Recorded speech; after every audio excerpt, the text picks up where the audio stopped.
Hey, welcome back to the channel. This video I'll be showing you how I get rid of my rust on the frame of my FJ Cruiser.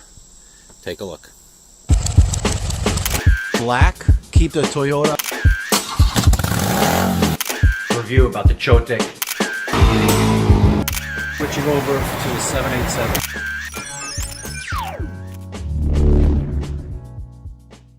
So this is what it looks like before I started this project.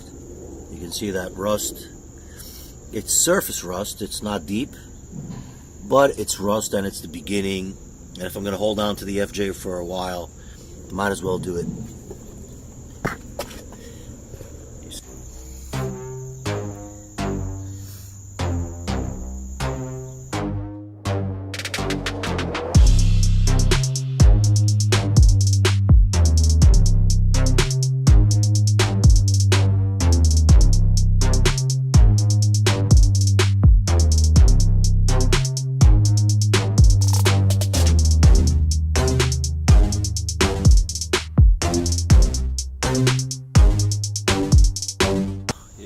It looks nasty. It looks, but it's just surface rust. Not too harmful. But you know what? A lot of people in the comments were writing, were commenting about it, and I said I have extra time off, and it's not too expensive, so I might as well do it. You know, preserve it and prevent it from getting any worse over the years. Of course, if you have a lift, your own lift at a shop, you can lift a truck and do all four at once. That would be the proper way, the fastest way. But this is the way I do it in my garage at home. I have time, so I do one wheel bay at a time. Just lift that side up. Each quarter of the truck takes about an hour and a half. But you need to wait 24 hours for the converter, the rust converter, to dry up before you can paint it. So the first step will be to get rid of this rust, tapping it with a hammer or a small mallet or anything metal. Of course, I cleaned the day before, cleaned all the grease off with water and soap.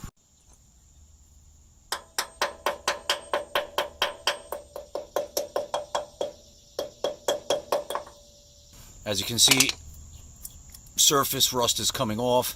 That's the part we want to get off, so we can paint under that coat. Any paint you put on the rust itself, on these chips, won't seal the whole area, so we've got to make sure to clean all of these little chips and pieces of rust.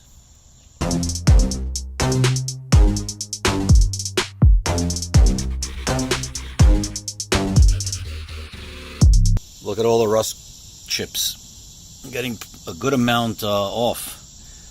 So I guess the scaling with the mallet or the hammer is working. It seems like the most rust is forming around the welds and of course the lower part, the swing arm.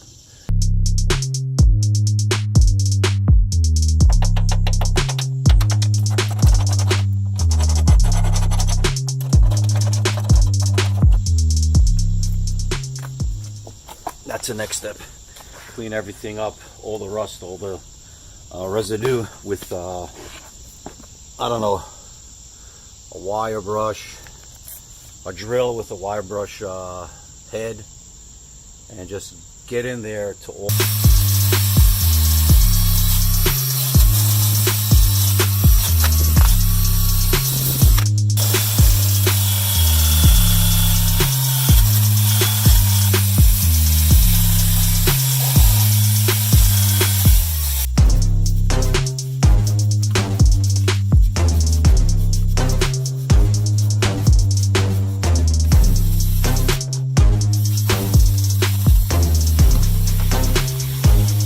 Okay, the next step is going to be to convert the rust into black paint primer, and for that I'm using Corroseal,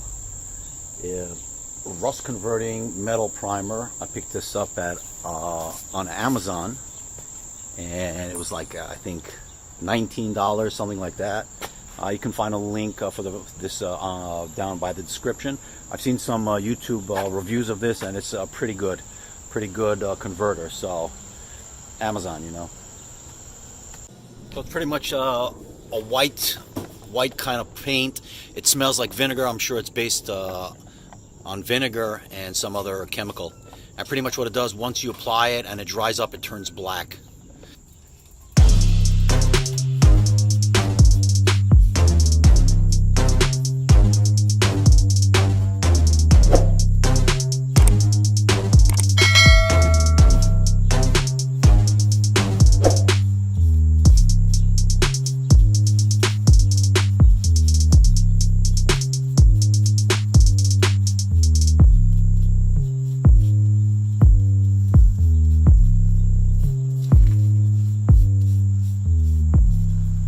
I'll use a smaller brush for the nooks and crannies. You can see that as you apply it, it comes on, it starts white, comes on white, and then it turns purple. I guess it's starting the chemical reaction. And you need to let it cure. It takes 24 hours, and that's when you can paint it. That will be the last step. See, I don't care too much to do a nice job here. Just apply it all places, because once it's cured, I'm going to paint that with the final coat. So just want to make sure that I get all the rust covered. The next day. This is what it looks like 24 hours later after the paint is, the rust converter has cured, has dried up. Everything is black. All the rust stains, the rust is black now, sealed. And next step is going to be actually to put the top coat or the undercarriage paint. But it came out really nice. Of course, these things like that are just mud guards and stuff like that, I didn't bother. It's no point. I just cared about the chassis and the swing arm. Last step, 24 hours later, is spraying the undercoating. In this case, I used Rust-Oleum. I picked it up at the local AutoZone, but definitely you can buy things like that on Amazon, and there are different kinds, and there are a lot of videos out there comparing the undercoatings. Truthfully, I don't see a very big difference between them. I just picked it up. I'm going to use I bought 4 of them, so I'm going to use each one of these on a quarter of the truck. Before I put the undercoat, of course, I'm going to tape up the area and protect so I don't get paint all over the shocks, the spring and stuff like that, and any rubberized or seal. So I taped up all the parts that I don't want to get any paint on, the shocks, the springs, and any rubber or seal that there's absolutely no need to protect, and there's no need to add any paint weight on it or anything. So just taped it up, and now I'm going to start spray painting it.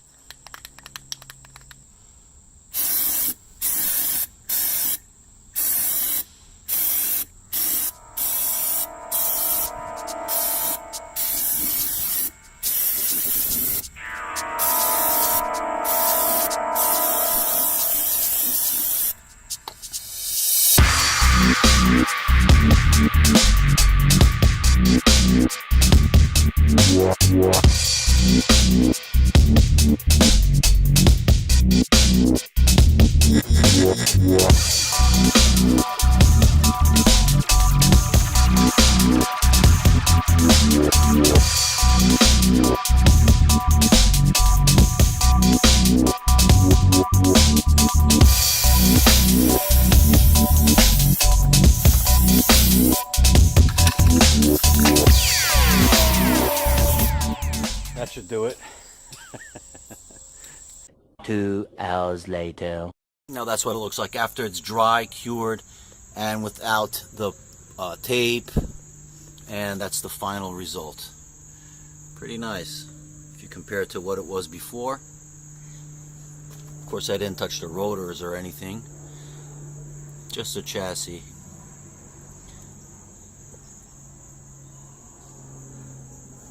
So that's it. I'm wrapping up this video. Thank you for watching.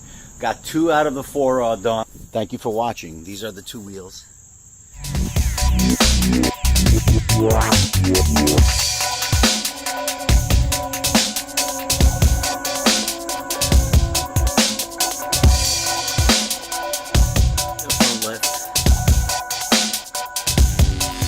that's it. I just finished 2 wheels out of the 4. I'm not going to wait with this video. I'm going to post it and finish off the 2 other wheels. Thank you for watching.